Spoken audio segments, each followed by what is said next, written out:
The sound of a heavy lock clicking into place echoed through the dark cellar, sending shivers down Penelope Radcliff's spine as the dim light from above disappeared completely. She had never imagined that accepting a position as the new schoolteacher in Silver Creek, Wyoming territory would lead her to this nightmare trapped beneath the floorboards of the very town she had come to call home in the spring of 1872. "You'll stay down there until you agree to my terms, Miss Radcliffe," the gravelly voice of Mayor Hollister called down before his footsteps retreated, leaving Penelope alone in the damp darkness. Penelope pulled her knees to her chest, fighting back tears as she huddled against the cold stone wall. At 22, she had left her comfortable life in Boston to pursue her dream of bringing education to the children of the frontier. With her chestnut hair tied neatly in a bun and determination burning in her green eyes, she had arrived in Silver Creek with nothing but her books, teaching credentials, and unwavering spirit. That spirit was being tested now. Mayor Hollister had seemed cordial enough when she'd first arrived, but his true nature revealed itself when she refused his inappropriate advances and threatened to expose his embezzlement of school funds. His solution had been swift and merciless, dragging her to his house under the pretense of discussing school matters, then forcing her down into this cellar. The darkness was almost complete, save for thin slivers of light filtering through the cracks between the floorboards above. Penelope strained to hear any sounds from the world outside her prison, but the cellar was built too deep, too solid. She had no idea how long she'd been down here, hours blending into what felt like days.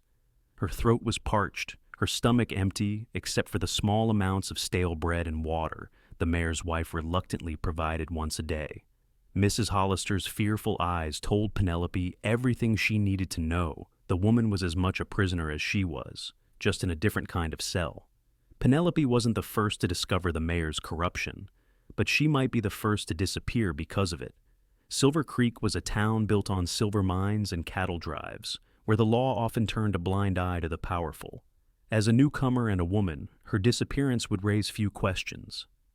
Miles away from Penelope's dark prison, Preston Donovan guided his horse along the dusty trail leading to Silver Creek. At 30 years old, his face weathered by sun and wind, Preston had seen more of life's harshness than most men twice his age.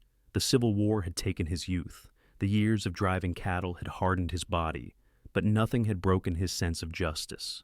His worn leather vest and faded blue shirt were covered in the dust of the trail, his dark brown hair falling in waves beneath his wide-brimmed hat. The revolver at his hip wasn't for show. He'd used it enough times to earn respect in territories where respect often came from the barrel of a gun. Preston hadn't planned on stopping in Silver Creek. His destination was the larger town of Cheyenne, where he hoped to find work with one of the big cattle outfits. But his horse had thrown a shoe, and the approaching storm clouds on the horizon left him little choice but to seek shelter. As the first drops of rain began to fall, Preston rode down the main street of Silver Creek. The town was typical of the frontier settlements that had sprung up across the Wyoming territory, a main street lined with false-fronted buildings, a saloon doing brisk business despite the early hour, and townsfolk hurrying to finish their business before the storm hit in full force. He guided his horse toward the livery stable at the edge of town, nodding to the blacksmith who emerged from the shadowy interior. "Need a shoe for my horse," Preston said, dismounting with a fluid motion that belied his trail-weary state. "And a place to weather the storm." The blacksmith, a burly man with forearms like tree trunks, nodded. "Can fix your horse by morning. Storm's coming in hard, though. You'll want a room at the Silver Dollar. Only decent place in town, unless you prefer the cots above the saloon." "Silver Dollar it is," Preston replied, gathering his saddlebags after ensuring his horse would be well cared for. The rain was falling steadily by the time Preston pushed through the doors of the Silver Dollar Hotel. The lobby was modest but clean, with a stout woman behind the counter who introduced herself as Mrs. Benson. "Just passing through?" she asked, sliding a registration book toward him. "That's the plan," Preston replied, signing his name. "Should be moving on tomorrow or the day after." Mrs. Benson's eyes lingered on him a moment longer than necessary. "We don't get many strangers these days." Not since the trouble started. Preston's interest peaked. Trouble? The woman glanced around nervously, then lowered her voice. "Nothing you need concern yourself with if you're just passing through. Though I will say, it's odd about the schoolteacher. Schoolteacher? Miss Radcliff, pretty young thing from back east. Started teaching this spring, but hasn't been seen for near a week now. Mayor says she took ill and is recovering at his house, but she trailed off, shaking her head. Preston had learned long ago to recognize when something wasn't right in a town. The tension in Mrs. Benson's shoulders, the way her eyes darted toward the door, these were signs he couldn't ignore, even if his better judgment told him to mind his own business. This mayor? He asked casually. He in the habit of taking in sick townsfolk? Mrs. Benson's lips tightened. Mayor Hollister does as he pleases in Silver Creek. Best remember that during your stay, Mr. Donovan. With that warning hanging in the air, she handed him a key and directed him to room 3 at the top of the stairs. The storm grew violent as evening approached, thunder rattling the windows of Preston's small room. He sat on the edge of the bed, cleaning his revolver as he considered what he'd learned since checking in. The Silver Dollar's dining room had been full of whispers about the missing schoolteacher, about the mayor's increasingly erratic behavior, about cattle going missing from outlying ranches. Preston had no intention of involving himself in local matters. He'd seen enough trouble to last several lifetimes. Yet something about the schoolteacher's situation nagged at him. Perhaps it was because his own sister had been a teacher before typhoid took her 3 years ago. Or perhaps it was simply that he'd seen too many powerful men abuse their position at the expense of those who couldn't fight back. In the cellar, Penelope had lost track of time. The darkness was absolute now, the storm above blocking even the faint light that normally filtered through the floorboards. Each crash of thunder made her flinch, reminding her of the artillery fire she'd heard descriptions of from returning soldiers back home. She felt along the wall for the 100th time, searching for any weakness in the foundation, any loose stone that might offer hope. Her fingers were raw from previous attempts, but desperation drove her forward. "Please," she whispered to the darkness, unsure if she was praying or simply talking to keep herself sane. "Please let someone realize I'm missing." But who would look for her? Her parents were dead, her only brother somewhere in California, pursuing gold. The children she taught might wonder about her absence, but they were too young to question the mayor's explanation. A new sound cut through the storm footsteps on the cellar stairs. The door opened, and in the harsh light of a lantern stood Mrs. Hollister, her face drawn with fear and indecision. "Miss Radcliff," the woman whispered, approaching with a bundle in her arms. "I've brought you food and fresh water, and this," she held out a blanket.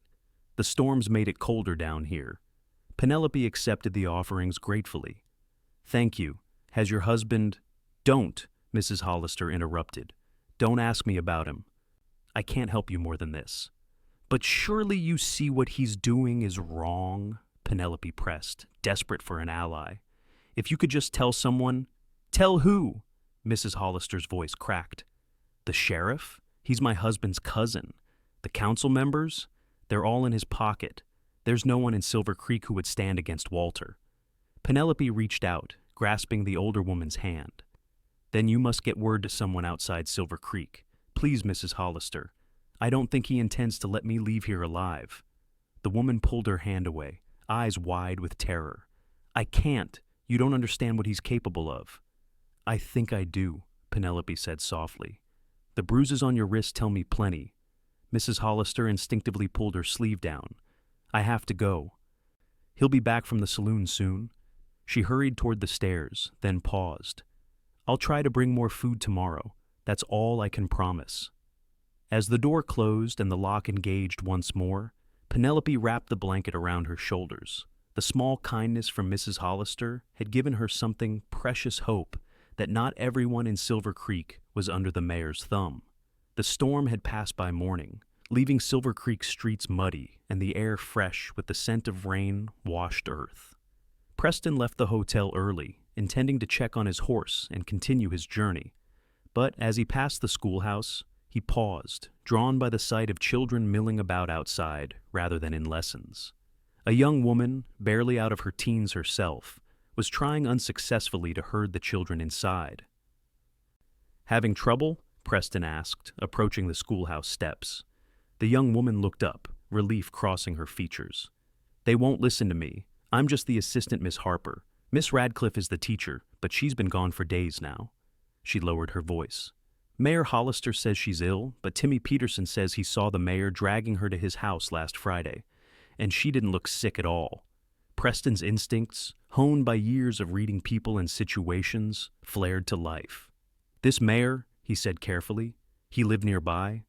Miss Harper pointed down the street to a large 2-story house set back from the others. "The White House with the porch. But, sir, if you're thinking of asking about Miss Radcliff, I wouldn't. The mayor doesn't take kindly to questions." Preston tipped his hat to her.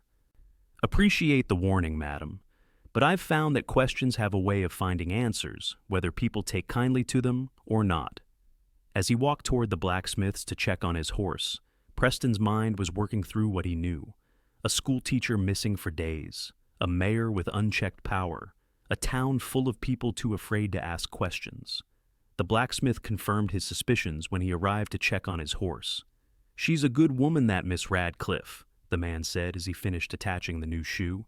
"Started a night school for the minors who never learned their letters. Helped my boy who's slow with his reading.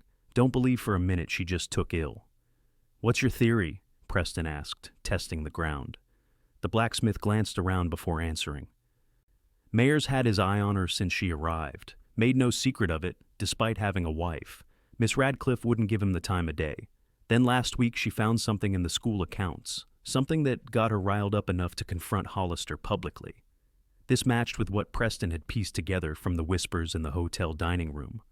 "And no one's checked on her? The sheriff?" The blacksmith snorted. "Sheriff Dale is Hollister's cousin and as crooked as they come. No, sir, if something's happened to Miss Radcliff, there ain't no justice to be found in Silver Creek." Preston led his horse out of the stable, his decision already made. He wouldn't be continuing to Cheyenne today, not while a woman who'd done nothing wrong might be in danger.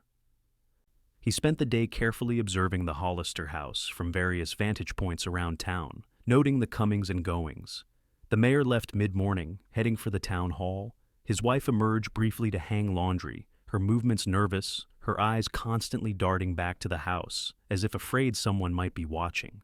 By evening, Preston had formulated a plan. He would wait until after midnight, when the town was asleep, then approach the house from the rear. If the schoolteacher was indeed being held there against her will, he would find her and get her to safety, even if it meant confronting the mayor directly.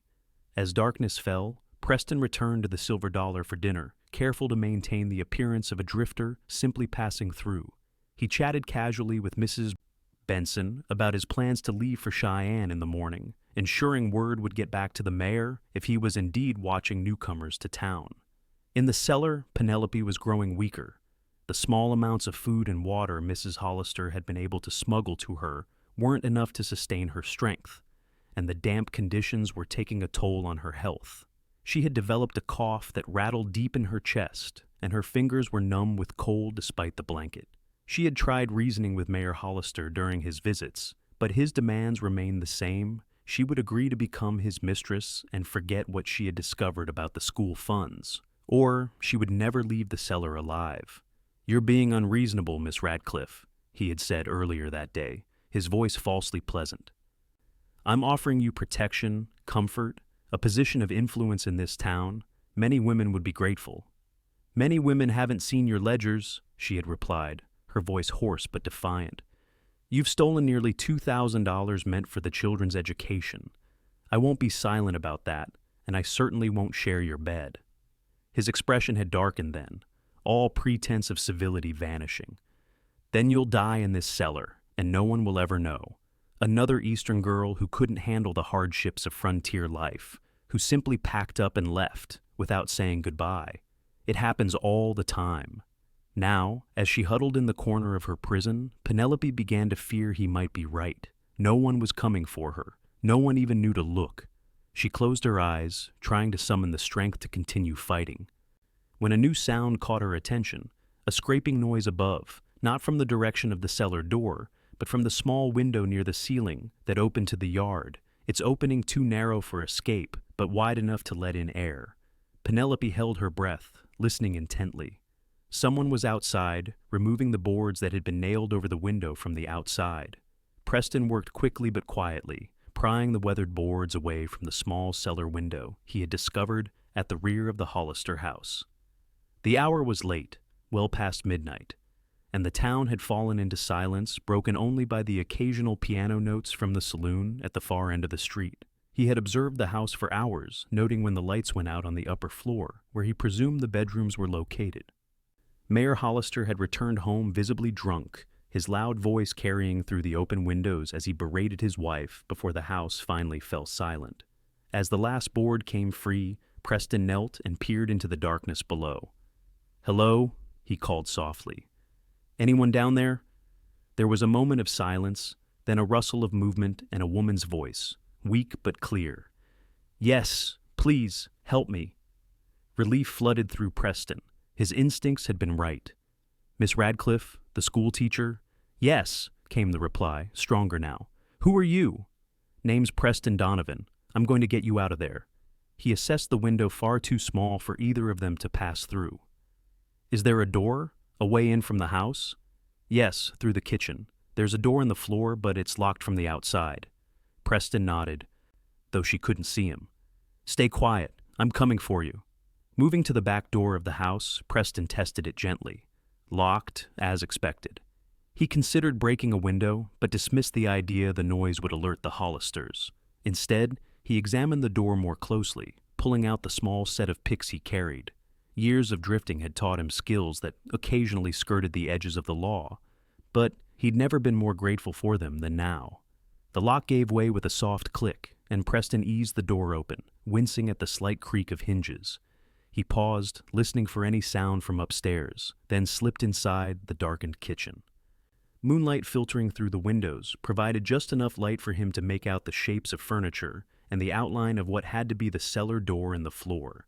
Moving carefully to avoid the chairs, he knelt beside the trapdoor and found it secured with a padlock. This lock was sturdier than the one on the door, and after a minute of careful work with his picks, Preston realized it wouldn't yield easily. Time was against him, every moment increased the risk of discovery. Making a swift decision, he drew his knife and worked it into the hasp, applying leverage until the metal groaned and snapped. The sound seemed impossibly loud in the quiet kitchen. Preston froze, listening. From upstairs came the creak of a bed, then footsteps. Someone was awake. Acting quickly, Preston lifted the trapdoor and peered down into the darkness. "Miss Radcliff?" he whispered urgently. A pale face looked up at him from the bottom of the steep stairs. "Here," she called softly. "Come quickly, we've been heard." Penelope didn't need to be told twice. Despite her weakened state, she gathered her skirts and climbed the stairs as rapidly as her trembling legs would allow.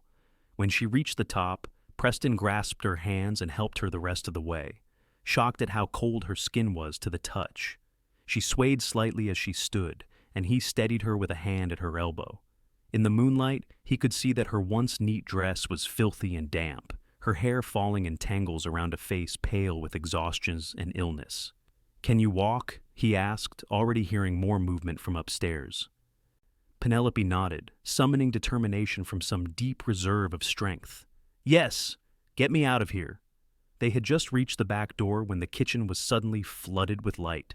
Mayor Hollister stood at the entrance, a lantern in one hand and a shotgun in the other. "What the hell is this?" he demanded, his face contorted with rage. Behind him, his wife appeared, her expression a mixture of fear, and Preston noted with interest what appeared to be relief at the sight of Penelope standing. "Miss Radcliff is leaving your hospitality, Mayor," Preston said calmly, positioning himself slightly in front of Penelope. "Seems the cellar doesn't agree with her health." Hollister's face reddened. "This is my house. You're trespassing." He raised the shotgun. "I don't know who you are, stranger, but you picked the wrong town to meddle in." "Walter, please," Mrs. Hollister pleaded, reaching for her husband's arm. "Let them go. This has gone far enough." He shook her off violently. "Shut your mouth, woman. This doesn't concern you." Preston assessed the situation quickly. The mayor was drunk enough that his hands weren't entirely steady, but not so drunk that he wouldn't be able to use the shotgun at this close range. "Mayor Hollister," Preston said, his voice deliberately reasonable. "Think about what you're doing. Murder is a hanging offense, even in Wyoming territory. You ready to swing for it?" Hollister's eyes narrowed. "Who's going to report it?" Sheriff's my cousin. I'll say you broke in, tried to rob me. Self-defense, plain and simple. And Miss Radcliff. What's your explanation for keeping the schoolteacher locked in your cellar? The mayor's confidence faltered slightly. She took ill. We were caring for her. In the cellar? Preston took a careful step forward. That story won't hold, Mayor, and you know it. Too many people in town already suspect something's wrong. The blacksmith, the hotel keeper, the children at the school, they're all talking. Penelope, gaining strength from Preston's confident handling of the situation, spoke up. And I have proof of your theft, Mayor Hollister. I made copies of the ledgers before I confronted you. They're hidden where you'll never find them. This was a bluff. She had discovered the discrepancies, but hadn't had time to make copies before Hollister had seized her. But it hit its mark. The mayor's face drained of color. You're lying, he whispered. Am I? Penelope met his gaze steadily. Are you willing to bet your reputation, your freedom, your life on that? The moment hung in the balance, the shotgun still pointed at them, when Mrs. Hollister made a decision that changed everything. Moving with unexpected swiftness, she stepped forward and yanked the shotgun from her husband's hands. No more, Walter, she said, her voice stronger than it had been in years. No more bullying, no more stealing, no more hurting people. I've stood by too long already. The mayor, disarmed and confronted by his wife's newfound courage, seemed to deflate before their eyes. Martha, you don't understand. I understand perfectly, she cut him off. Now step aside and let them leave, or so help me. I'll use this shotgun myself. Preston didn't wait for further discussion. Taking Penelope's arm, he guided her past the stunned mayor and his resolute wife, through the kitchen and out the back door into the night. They didn't speak until they had put several streets between themselves and the Hollister house. Penelope was trembling from cold or delayed shock or both, and Preston removed his coat to place it around her shoulders. Thank you, she said, her voice catching. How did you know? How did you find me? Preston guided her toward the silver dollar, the only place in town he knew would be safe for her at this hour. People talk, even in towns where they're afraid to, and some things just didn't add up. You risked your life for a stranger, Penelope said wonderingly as they approached the hotel. Why? Preston considered the question. Let's just say, I've seen what happens when good people do nothing in the face of injustice. Couldn't add my name to that list. Mrs. Benson was asleep when they entered the silver dollar, but the commotion of their arrival soon brought her downstairs, hair in a nightcap and eyes wide with surprise. Miss Radcliff, she exclaimed. My stars, you look terrible. What happened to you? As Preston briefly explained the situation, Mrs. Benson's surprise turned to outrage. That despicable man! I knew something wasn't right when he started spreading those stories about you being ill. Come, dear, you need a hot bath, food, and rest.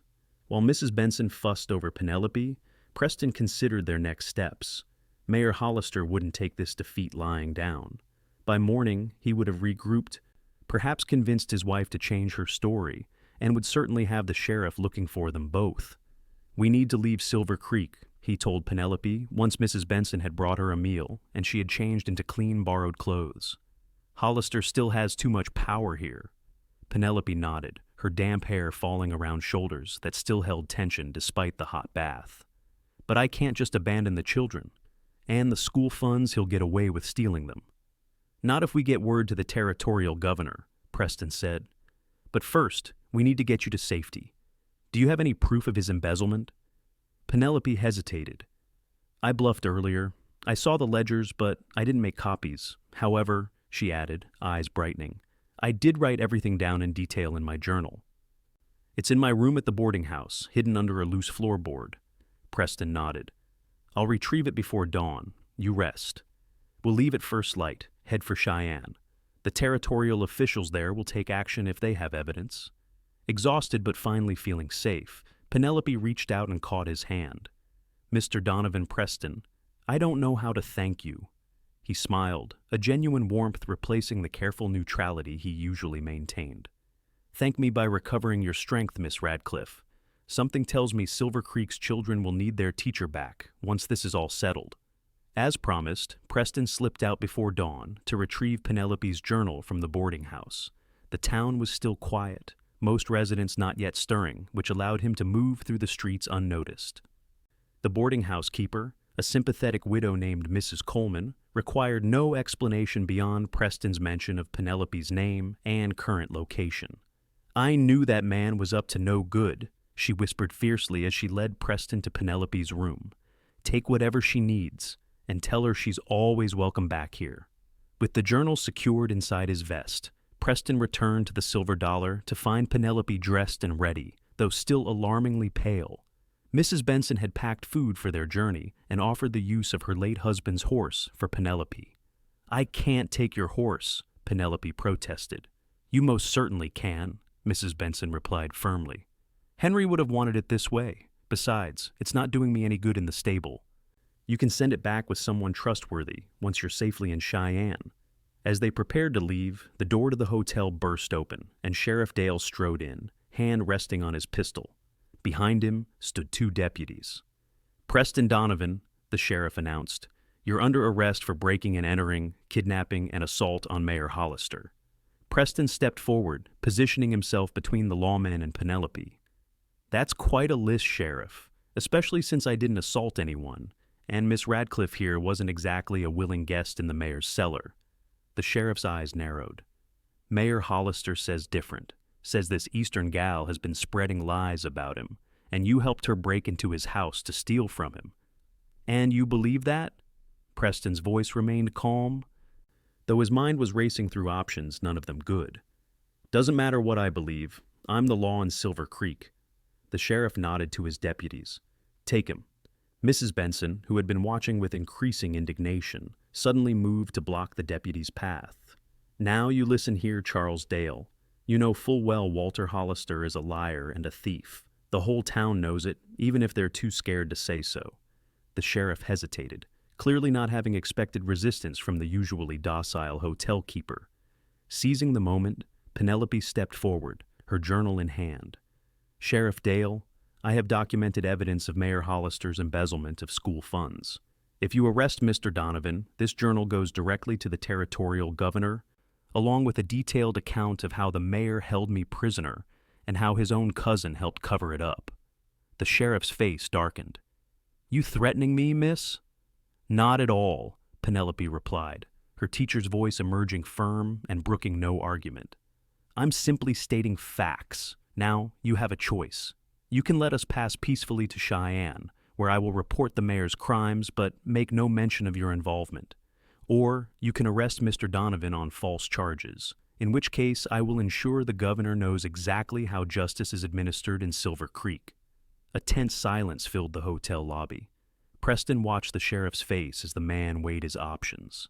Family loyalty against self-preservation. The power of the mayor against the much greater authority of the territorial government. Finally, Sheriff Dale stepped aside. "Get out of Silver Creek by noon and don't come back." "That's our intention," Preston assured him, taking Penelope's arm and guiding her toward the door. "Thank you for seeing reason, Sheriff." Outside, Mrs. Benson's horse was waiting alongside Preston's. They mounted quickly, aware of the sheriff and his deputies watching from the hotel entrance. "Ready?" Preston asked, meeting Penelope's determined gaze. She nodded, sitting straight in the saddle despite her weakened condition. More than ready. With a final nod of thanks to Mrs. Benson, they rode out of Silver Creek as the sun crested the eastern hills, casting long shadows across the dusty main street. They rode at a steady pace, not pushing the horses too hard, given Penelope's condition. She was still recovering from her days in the cellar, and though she insisted she was fine, Preston noticed how she swayed in the saddle at times, fighting exhaustion. By midday, they had put a good distance between themselves and Silver Creek, following the stagecoach road that would eventually lead them to Cheyenne. When they stopped by a small stream to rest the horses and eat some of the food Mrs. Benson had provided, Preston finally had a chance to ask the questions that had been on his mind. "How did you end up in Silver Creek?" he asked, as they sat in the shade of a cottonwood tree.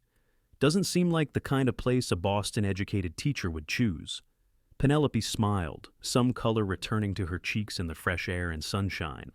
"I wanted adventure, I suppose, and purpose. Back east, there are plenty of teachers, but out here, education can change lives completely. The daughter of a miner could become a doctor, the son of a cowboy, a lawyer, if they can read and write and figure. Her passion for teaching was evident in every word, and Preston found himself increasingly intrigued by this woman who had maintained her spirit despite everything she had endured. "And you?" she asked. "What brings a man like you to Wyoming territory?" Preston shrugged, uncomfortable with talking about himself. "Been drifting since the war, drove cattle up from Texas for a while, did some scouting for the Army, odd jobs here and there, was heading to Cheyenne to look for work when my horse threw a shoe outside Silver Creek. Lucky for me," Penelope said softly. Their eyes met, and something shifted in the air between them, an awareness, a connection that had been forming since he'd helped her from that cellar. Preston broke the moment, standing abruptly. "We should keep moving. Want to reach the Taylor's Creek way station before nightfall." They continued their journey, the landscape changing gradually from the open grasslands around Silver Creek to more varied terrain, with rolling hills and stands of pine and aspen. As they rode, Penelope told Preston about her discoveries regarding the school funds, how Mayor Hollister had been siphoning money meant for books and supplies, even teacher salaries, into his own pocket for years. "No wonder the school building was in such disrepair," she said. "I had to teach the children to read from my own books because there weren't enough to go around, and all the while he had thousands of dollars hidden away." Preston listened, his respect for her growing with each mile they traveled. Not only had she stood up to a powerful man in a town where he held all the cards, but she had done so knowing the risks out of pure principle and care for her students. By sunset, they reached the Taylor's Creek Way station, a sturdy log building that served as a stopover for stagecoaches and travelers on the road to Cheyenne. The station keeper, a gruff but fair man named Jebediah Taylor, provided them with a hot meal and separate sleeping quarters, a small private room for Penelope, and a place in the common bunkhouse for Preston. As they sat at the long table enjoying the simple but filling stew, Jebediah mentioned that the stagecoach would be passing through the next day. "Heading to Cheyenne, you said? Might be easier on the lady to take the stage the rest of the way," he suggested, noting Penelope's obvious fatigue. Preston glanced at her, concerned. "That might be wise. It's still 2 days' hard ride to Cheyenne." Penelope wanted to protest that she could continue on horseback, but the truth was, she was exhausted. The ordeal in the cellar had taken more out of her than she wanted to admit. "If there's room on the stage, perhaps that would be best," she conceded. Later, as Preston walked her to her room, Penelope paused at the door. "Will you continue to Cheyenne with me tomorrow, or would you go your own way now that I'm safe?" Preston hadn't considered what came next. His plan had extended only to getting Penelope to safety and ensuring Hollister faced consequences for his actions. Beyond that, he had no clear path. "I'll see you to Cheyenne," he decided. "Make sure your evidence reaches the right people. After that..." He left the sentence unfinished. Penelope held his gaze for a long moment. "Thank you, Preston. For everything." He nodded, suddenly uncomfortable with the gratitude in her eyes. "Get some rest, Miss Radcliff. Tomorrow will be another long day." "Penelope," she corrected softly. "After everything, I think you can call me Penelope." A smile tugged at the corner of his mouth. "Penelope, then. Good night." The stagecoach arrived at Taylor's Creek shortly after noon the following day, carrying a handful of passengers, already a drummer selling patent medicines, an elderly couple returning from visiting family, and a young Army officer heading to Fort Russell near Cheyenne. The driver was happy to take on another passenger, especially one as pretty as Penelope, despite her still pale complexion and visible exhaustion. Preston arranged her passage, paying from his own limited funds and insisting over her protests that she could repay him once things were settled in Cheyenne. "What about Mrs. Benson's horse?" Penelope asked, as Preston secured her small bag to the top of the stagecoach alongside the other luggage. "I'll bring it along," he assured her. "Ride alongside the stage as far as Cheyenne, then we can arrange to have it returned to Silver Creek once the situation there is resolved." The young Army officer, Lieutenant James Wilson, had been observing their conversation with interest. As Preston helped Penelope into the coach, the lieutenant tipped his hat to her.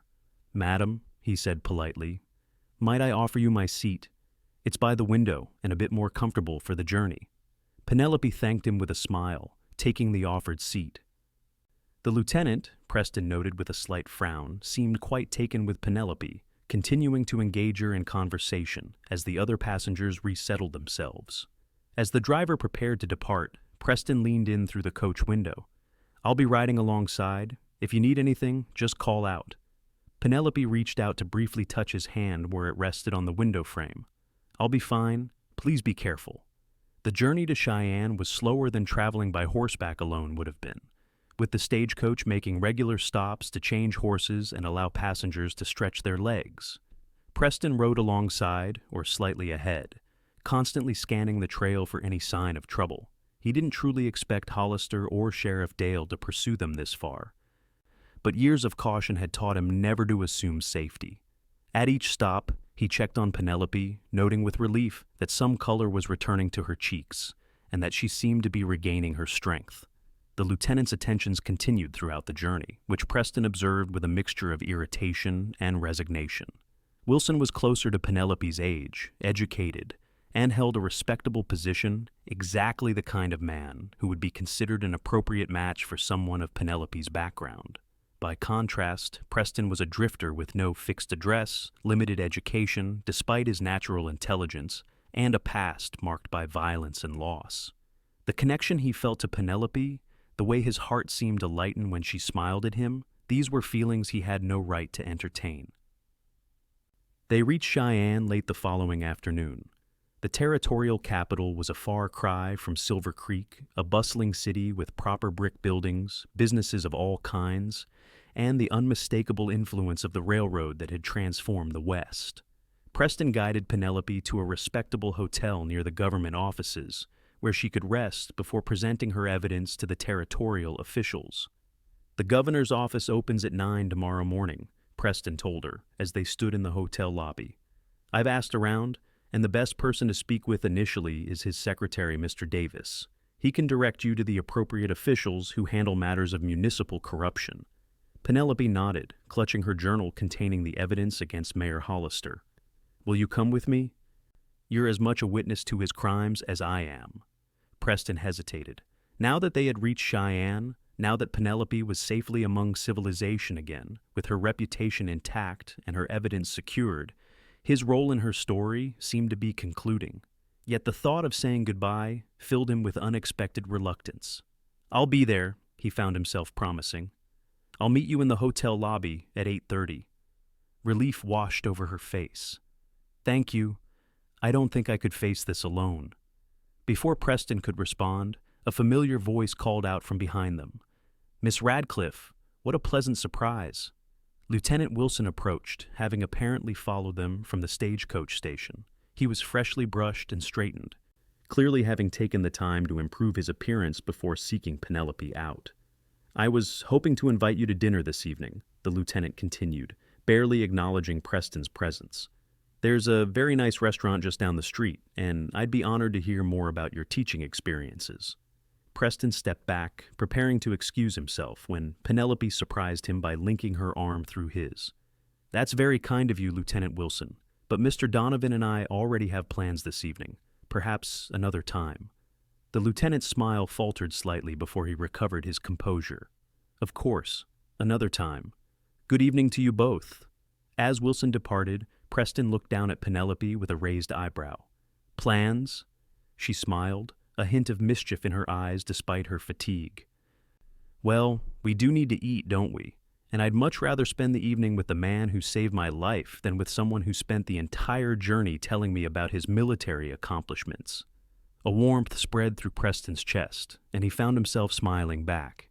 "In that case, Miss Radcliff, I would be honored to accompany you to dinner."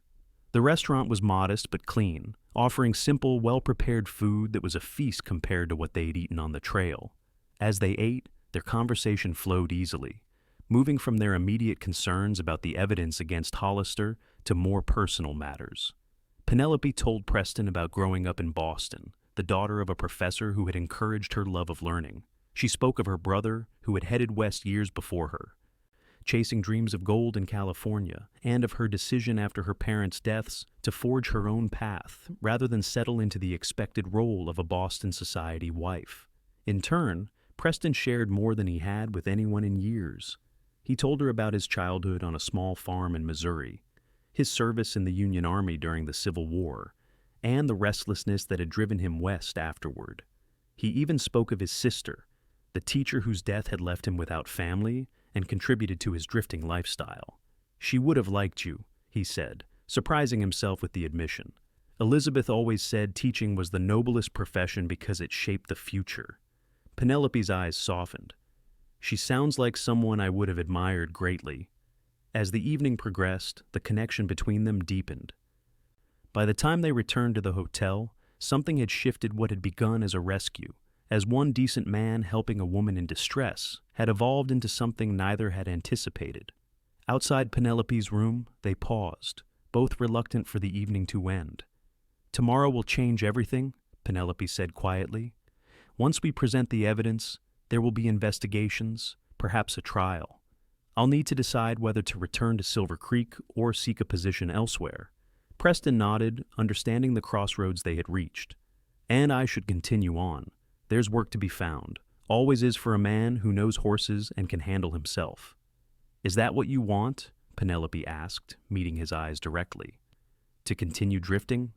The question hit him with unexpected force. For years, moving on had been his default, his protection against forming attachments that could lead to pain. But standing here with Penelope, the prospect of riding away seemed suddenly hollow. "I don't know," he admitted, more honest than he'd intended to be. "For a long time, it seemed the only path. Now—" He trailed off, unsure how to express the change he felt within himself. Penelope took a step closer, her courage the same courage that had allowed her to stand up to Hollister, now pushing her to reach for something she wanted. "Perhaps there could be other paths, for both of us." Their eyes held, the moment suspended between them, filled with possibility. Slowly, giving her every chance to pull away, Preston leaned down and kissed her. It was gentle, tentative at first, then deepening as Penelope responded, her hand coming up to rest against his chest. When they broke apart, both a little breathless, Preston knew with sudden clarity that his life had changed irrevocably the moment he'd heard about a missing schoolteacher in a small Wyoming town. "Good night, Penelope," he said softly. "I'll see you in the morning." She smiled, her eyes bright with emotion. "Good night, Preston." The territorial officials took Penelope's evidence seriously. The governor himself, after reviewing her journal and hearing both her and Preston's testimony, ordered an immediate investigation into the affairs of Silver Creek. A marshal was dispatched that very day with orders to audit the town's accounts and, if the evidence warranted, to arrest Mayor Hollister. "Miss Radcliff," the governor said as their meeting concluded, "you've shown remarkable courage in bringing this matter to light. Wyoming Territory needs educators of your caliber and integrity. If you choose not to return to Silver Creek, I would be pleased to recommend you for a position at the new school being established in Laramie." Penelope thanked him for the offer, promising to consider it carefully. As they left the government offices, she turned to Preston, her expression thoughtful. "Laramie," she said, "it's a growing town, with the university being established there. A good place for a teacher." Preston nodded. "A good opportunity." "And you?" she asked. "What will you do now?" He had been thinking about this question all night, weighing possibilities he hadn't considered in years. "I've been drifting a long time," he said slowly. "Maybe it's time to put down roots." Hope flickered across Penelope's face. "Where?" "That depends," Preston said, taking her hands in his, "on where you'll be." The weeks that followed were filled with change and decision. The marshal's investigation confirmed everything in Penelope's journal and more. Mayor Hollister was arrested and would stand trial for embezzlement and false imprisonment. His wife, finally free of his influence, provided key testimony that ensured he would face justice. The people of Silver Creek, led by Mrs. Benson and the blacksmith, apologized to Penelope for not doing more to help her and begged her to return as their teacher. But she had already made her decision. Laramie offered not just a teaching position, but the chance to help shape the educational future of the territory. And more importantly, Preston had found work there as well, using his knowledge of horses to secure a position with a respected livery stable that supplied mounts to the university and the growing town. By the time autumn painted the Wyoming landscape in golds and reds, Penelope had established herself in Laramie's new schoolhouse, her classroom filled with eager students and properly supplied with books and materials purchased with honestly administered funds. Preston had proven himself valuable to the livery's owner, who was already talking of making him a partner in the business. They were married on a crisp October day, with Mrs. Benson making the journey from Silver Creek to attend, along with several of Penelope's former students and their families, who had moved to Laramie following the scandal in their hometown. As Preston and Penelope exchanged vows in Laramie's small church, neither could have imagined how their lives would intersect when she was locked in that cellar and he was simply passing through a town he'd never intended to visit. "Did you ever think," Penelope asked as they danced at their wedding celebration, "when you were prying those boards off the cellar window, that you were finding more than just a woman in distress?" Preston pulled her closer, still sometimes wondering how he had been fortunate enough to win the heart of someone as remarkable as Penelope. "I knew you were special from the moment I heard your voice in that darkness," he admitted. "But this," he gestured to the life they were building together, "this I never dared hope for." Penelope smiled up at him, her eyes filled with love and the strength that had first drawn him to her. "Then we're both fortunate. Because when that cellar door opened and I saw you there, I began to hope again, and I haven't stopped since." As winter settled over Laramie, Preston and Penelope established their home in a small but comfortable house near the school. Their evenings were filled with conversations about her students, his work at the livery, and their plans for the future. For the first time in years, Preston looked forward rather than back, his nightmares of war and loss gradually replaced by dreams of the life they were building together. Penelope flourished as a teacher, respected by the community and loved by her students. With the university taking shape, she even began teaching evening classes for adults seeking to improve their education, remembering how she had done the same in Silver Creek and the difference it had made in people's lives. Preston's partnership in the livery became official by spring, giving him a stake in the future of Laramie and a sense of permanence he hadn't known since before the war. The skills he'd acquired during his years of drifting now served him well in building a reputation for fair dealing and expertise with horses. News occasionally reached them from Silver Creek. With Mayor Hollister imprisoned, the town had elected a new mayor, the blacksmith of all people, who had proven to have a natural talent for honest administration. The school had a new teacher, one of Penelope's former students who had been inspired by her example to pursue education herself. "You changed that town," Preston told Penelope one evening as they sat on their porch watching the sunset. "Even though you're not there anymore, your influence remains." She leaned against his shoulder, content in the life they had created. "We changed it together. I might never have escaped that cellar without you. And I might have continued drifting forever if I hadn't stopped in Silver Creek," he replied, wrapping his arm around her. "Sometimes I think about how easily I could have ridden past that town, never knowing you existed."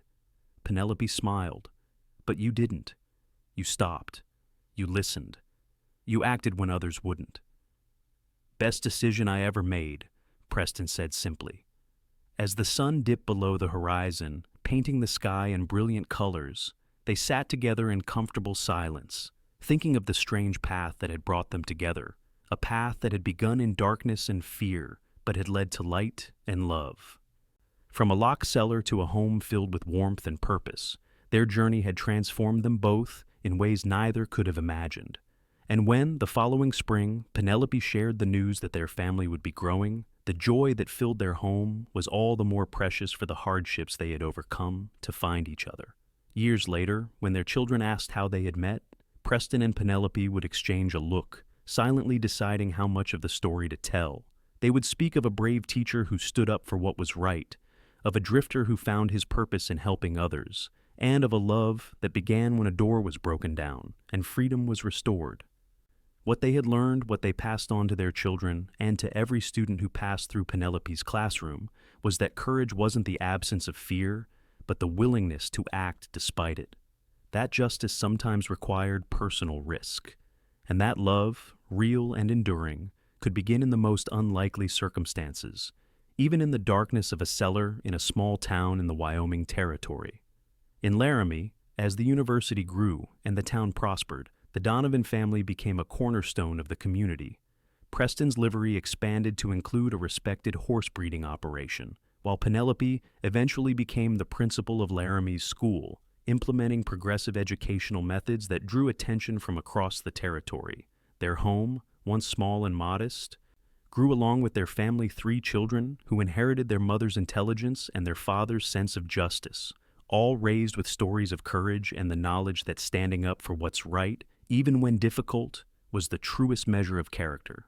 And sometimes, on quiet evenings when the children were asleep, Preston and Penelope would sit together on their porch, his arm around her shoulders, and marvel at how a series of chances, a thrown horseshoe, a corrupt mayor, a cellar door had led them to each other, and to a happiness neither had dared to imagine in the days before their paths crossed in Silver Creek. In those moments, they would remind each other of the truth they had discovered together, that sometimes the darkest circumstances can lead to the brightest futures, and that love, once found, was worth every risk taken and every obstacle overcome to protect it.